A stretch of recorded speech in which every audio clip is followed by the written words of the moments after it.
Welcome to the my YouTube channel the cake workshop. तर आज मला चॉकलेट फ्लेवरच्या केकची ऑर्डर आलेली आहे। 6 महिन्याच्या बेबीचा हाफ बर्थडे आहे आज। कस्टमरनी मला फोटो पाठवला की ॲज इट इज मला केक बनवून देणार का ताई म्हणून। तर मी त्यांना बोलले की हो मी बनवून देऊ शकते तुम्हाला। तर चला तर आज बघूया आपण चॉकलेट फ्लेवरचा हाफ बर्थडेचा केक। हा चॉकलेट फ्लेवरचा अर्धा किलोचा बेस आहे। तर हा बेस मी सकाळीच बनवून घेतला होता आधीच। तर हा बेस मी गॅसवर बनवते। तुम्ही जर केक बनवत असाल तर तुम्ही OTG मध्ये सुद्धा बनवू शकता। OTG म्हणजेच मायक्रो ओव्हनमध्ये सुद्धा बनवू शकता किंवा गॅसवर सुद्धा बनवू शकता। पण माझ्याकडे ओव्हन नाही आहे त्यामुळे मी गॅसवरच बनवते। तर हा केक साधारण 30 मिनिट लागतो गॅसवर बनायला। आणि मी क्रीम पण आधीच बनवून घेतलेली होती हा बेस कट करायच्या आधीच, त्यामुळे मी हे व्हिडिओमध्ये नाही घेऊ शकली। मी आता आयसिंग करून घेत आहे केकचं। आणि मी जे हे गनाश आहे हे घरी बनवते। तुम्हाला जर विकत घ्यायचं असेल तर तुम्ही हे सिरपसुद्धा विकत घेऊ शकता, पण मी हे घरीच बनवते।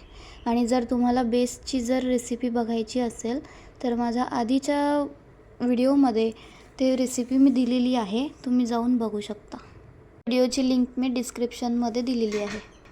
चला तर मग आता इथे बोलता बोलता आपला केक आयसिंग करून झालेला आहे। याला क्रम कोट केलेला आहे आणि फायनल फिनिशिंग अजून द्यायची आहे। त्याआधी आपण याला सेट करून घेऊया। माझ्याकडे वेळ कमी असल्यामुळे मी याला 30 मिनिटेच ठेवला होता फ्रीजमध्ये, कारण मला हा केक 4 वाजेपर्यंत द्यायचा होता।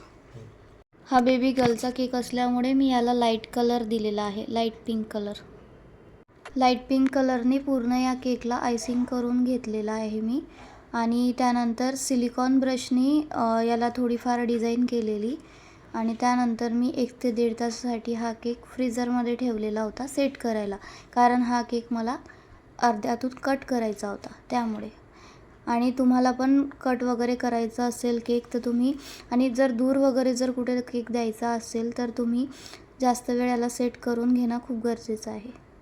आता हा केक बेसवर ठेवून दिलेला आहे मी। आता याला बॉर्डर देऊन दोन्ही इकडून बॉर्डर द्यायची आहे आपल्याला या केकला। आणि आता केक सेट करायला फ्रीजमध्ये ठेवून देऊया।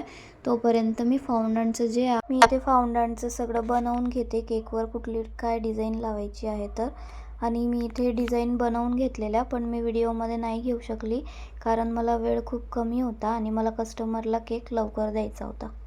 इथे मी केकवर सर्व फाउंडंटच्या डिझाईन सेट करून घेतलेल्या होत्या आणि मी त्यावर शुगर बॉलसुद्धा टाकलेले, ते म्हणजे चांगलं दिसावं म्हणून।